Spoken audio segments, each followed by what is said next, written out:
यहाँ पूरी रिफाइनरी के अंदर एक शेर आया। शेर आया? शेर आया, चीता समझो, हाँ, शेर जो भी, समझो, हाँ। टाइगर समझो, हाँ, वो जो तो भी है, एक ही हाँ। चीज़ है, हाँ। कोई ऐसी बात नहीं है, थोड़ा फर्क है। हाँ। तो वह चीता आया, पूरी रिफाइनरी में घुमा, सबने देखा, हाहाकार मच गया। तो पूरे राजस्थान की वन विभाग की जो टीमें थी उनको बुला ली, वो पिंजरे मंगवाए, उनके जो बलि होती है, उनका जो शिकार होता है वो पिंजरों में बांधा, इधर उधर बांधा, लेकिन उसने किसी को टच के मस नहीं किया। 9 दिन वो तड़पते रहे ये वन विभाग वाले, और वो दर्शन देता रहा। ऐसा नहीं कि वो मतलब एक दिन ही में 9। बोलिए सांबरा माता जी की जय। दोस्तों, देश की सबसे बड़ी रिफाइनरी इन माता जी के चरणों में यानी कि पचपदरा में बनी है, जिसका उद्घाटन देश के प्रधानमंत्री 4 जुलाई को करेंगे। और इस कार्यक्रम को लेकर क्या व्यवस्थाएं चल रही है, उन व्यवस्थाओं का जायजा लेने के लिए प्रदेश के मुख्यमंत्री भजन लाल शर्मा थोड़ी देर इसी माता मंदिर प्रांगण में पहुंचेंगे और माता जी के दर्शन करेंगे। दर्शन करने के बाद ही रिफाइनरी जाएंगे। माता जी का चमत्कार ऐसा है कि रिफाइनरी उद्घाटन से पहले ना एचपीसीएल के अधिकारी, ना कोई तमाम नेता यहाँ माता जी के दर्शन करने नहीं आए, न ही माता जी के चरणों में धोख लगाने आए। तो यहाँ के लोग ऐसा मानते हैं, माता जी के भक्त मानते हैं कि माता जी को मनाए बिना यहाँ कोई काम सफल नहीं होता। शायद इसी बात की जानकारी अब तमाम लोगों को लगी। तो अब सबसे पहले एचपीसीएल के अधिकारी यहाँ पर आए थे और आज मुख्यमंत्री भी आ रहे हैं, तमाम गांव के लोग हैं और पुजारी जी भी हैं। मैं इनसे भी बातचीत करूंगा कि यहाँ माता जी के मंदिर की क्या इतिहास है, किस तरीके से यहाँ पर दर्शन होते हैं। क्या नाम है आपका? प्रकाश वैष्णव। प्रकाश जी, यहाँ क्या मान्यता है माता जी के मंदिर को लेकर? ये दोनों मूर्ति जमीन में से निकली हुई, हाँ। अपने जैसे हाथ पैर सब एक कपड़े पहने ना, इसलिए हाथी पर विराजमान है। अच्छा। नमक का वरदान दिया हुआ है माता जी का। हाँ, वरदान। तो यहाँ क्या परंपराएं हैं? जब कार्यक्रम हो रहा था तो पहले आग लग गई, उसके बाद तमाम चीजें हुई। ये तो वो काफी माता जी का हिसाब है, जो प्रचार है। अच्छा, आज आ रहे हैं प्रधानमंत्री जी, मुख्यमंत्री जी आशीष साहब। अच्छा, बिल्कुल। आप आओ, इधर आओ, आगे आओ, यहाँ आओ। अच्छा, आप बताओ क्या नाम है आपका? मदन लाल। मदन लाल जी। तो पहले तो सबसे पहले तो माता जी के चमत्कार के बारे में, माता जी के पर्चों के बारे में जानना चाहेंगे और उसके बाद इस रिफाइनरी के बारे में बात करेंगे। ऐसा है, आज से 700-800 वर्ष पहले माता जी का यहाँ उद्गम हुआ था, और ये प्रकृति से ही बिल्कुल ये नहीं कि इसके ऊपर कोई कृत्रिम कुछ नहीं है। यहाँ के तगार या चेहरा वगैरह सब है, टोटल प्रकट हुआ है। अगर आपको इसके पर्चे की बात बताऊं तो गवर्नमेंट, सरकार ने, मतलब ये खाने नमक की गवर्नमेंट के तरफ से, यहाँ मैनेजर थे अरोड़ा करके, उसने कहा कि भाई जब यहाँ तो खारे पानी की झील है, नमक तो हर कोई बना सकता है और गवर्नमेंट का बनाएंगे, इनके खार वालों से क्या मतलब है। तब उसने गवर्नमेंट के पैसों से खान खुदवाई, पूरे आपका स्टाफ भी लगा दिया और मजदूर भी लगा दिया, खान बनाई। बेसिक जो हमारे खार वालों की थी बेसिक खान है, उसका पानी मीठा हो गया, निकला ही नहीं। अच्छा, तो पानी मीठा हो गया? पानी मीठा हो गया। पास में नमक निकला है, उसका पानी मीठा। फिर उसने एक पंखा लगवाया कि भाई पास में कोई हो, उस पंखे के पास में क्यारे बनवाए कि उस क्यारों में खानों का पानी ला के डाला, हमारी खानों का पानी, फिर भी उसमें कुछ नहीं हुआ।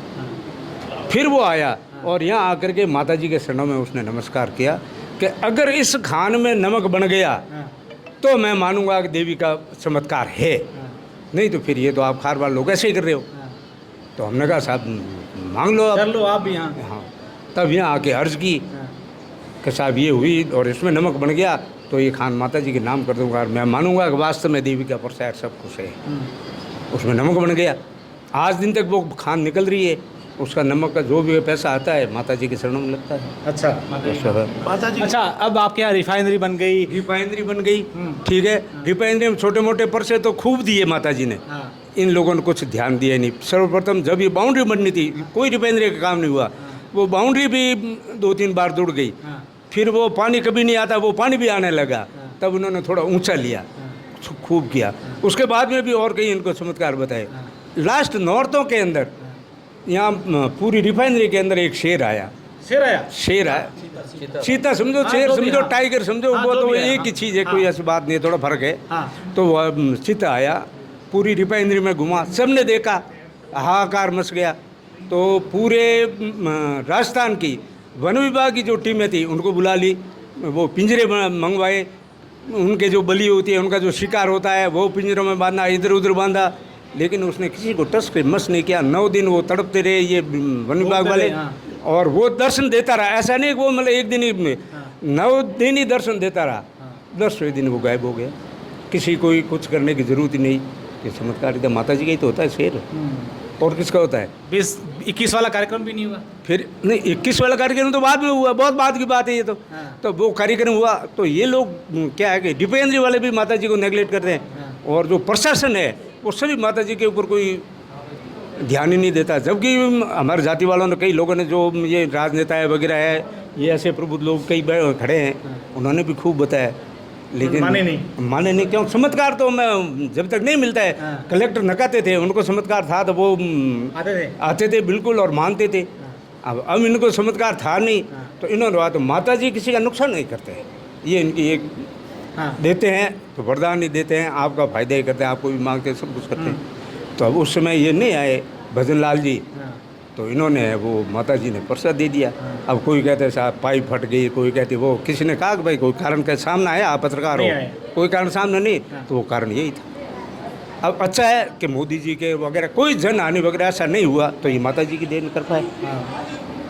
अब इन लोगों की, प्रशासन की, सबकी, मतलब ये चारों तरफ हुआ नहीं कि भाई ये कैसे हुआ और क्यों हुआ, और कोई कारण पकड़ में नहीं आया। तब ये रोमर आई कि भाई माता जी की चमत्कार, माता जी का चमत्कार। तब भजन लाल जी के भी वो कानों में थोड़ा हुआ, तब उन्होंने प्रोग्राम बनाया, और आज वो धोख लगाने के लिए आ रहे हैं। तो अब खुशहाली आप लोग भी कर रहे हैं कि भी अच्छा हो, उद्घाटन हो जाए। बिल्कुल अच्छी बात है, खुशहाल हो जाएंगे, सब हो जाएंगे, लेकिन जब तक माता जी के नहीं करेंगे वो। अब जैसे मैं एक छोटी सी बात बताऊँ, SPCL के अंदर वो क्या CSR फंड होता है, तो चारों तरफ उन्होंने, पूरे मंदिर के चारों तरफ कई गांव हैं, अलग अलग गांव में जहाँ कोई लेन देन ही नहीं है, जबकि ज़मीन तो माता जी की है, लेकिन यहाँ CSR फंड का एक पैसा भी नहीं लगाया, और वहाँ सब चारों तरफ लग रहा है। तो देवी तो कोई बंदूक लेके कोई गोली तो थोड़ी लगाती है, तो फिर ये चमत्कार ही तो होता ही है। बिल्कुल। अब तो SPCL के लोग भी यहाँ आए थे धोख लगाने के लिए। अब तो वही लेके आ रहे हैं, जो पेट्रोल और डीजल बना वो भी बंद, शीशी में भर के आए, माता जी को सड़े, अब तो सब कुछ कर रहे हैं। समझ में आ गया है। समझ में बिल्कुल। आप देखिए कि जब इन्होंने ये पूरी बात बताई तो हर किसी के रोंगटे मेरे भी खड़े हो गए। आप देखिए कि तमाम जो लोग हैं यहाँ पर हैं, कुछ महिलाएं और बच्चियाँ भी यहाँ पर हैं जो माता जी के मंदिर में दर्शन करने के लिए भी आए हैं। क्या नाम है आपका भाई जी? मेरा नाम सीमा राठौड़ है। यहीं पचपदरा से? हाँ, पचपदरा से। तो क्या माता जी के दर्शन करने के लिए आप लोग आए, अभी CM साहब भी आ रहे हैं, क्या कुछ कहना चाहेंगे? मैं ऐसा कहना चाहती हूँ रिफाइनरी के बारे में कि रिफाइनरी एक ऐसी सुविधा है जो कच्चे तेल और अन्य कच्चे माल को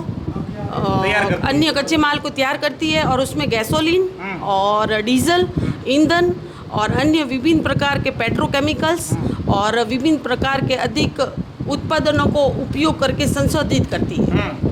अच्छा, वो ठीक है। तो अब मंदिर आ रहे हैं, ये कितनी बड़ी बात है। पहले यहाँ कोई आया नहीं, माता जी ने पर्चे दिखा दिए, बहुत अच्छी बात है। मानते हैं इस चीज़ को? हाँ, बहुत मानते हैं। माता जी के जो भी रिफाइनरी अभी लग रही है, जो लोग वहाँ पे आए, पहले माता जी के मंदिर में आके माथा टेके, ताकि आपका काम सफल हो जाएगा। बिल्कुल, निश्चित तौर पर काम सफल हो जाएगा, यही यहाँ के लोगों का कहना है। और ये माता जी के दर्शन हमने आज आपको कराए, और अभी यहीं थोड़ी देर बाद जो है मुख्यमंत्री भजन लाल शर्मा दर्शन करेंगे। साथ ही साथ यहाँ 4 जुलाई का जब कार्यक्रम होगा तो प्रधानमंत्री नरेंद्र मोदी यहाँ सभा को संबोधित करेंगे या फिर तमाम जगह पर जाएंगे। निश्चित तौर पर यह कहा जा सकता है कि उस दिन प्रधानमंत्री भी माता जी को याद जरूर करेंगे। बहुत बहुत धन्यवाद।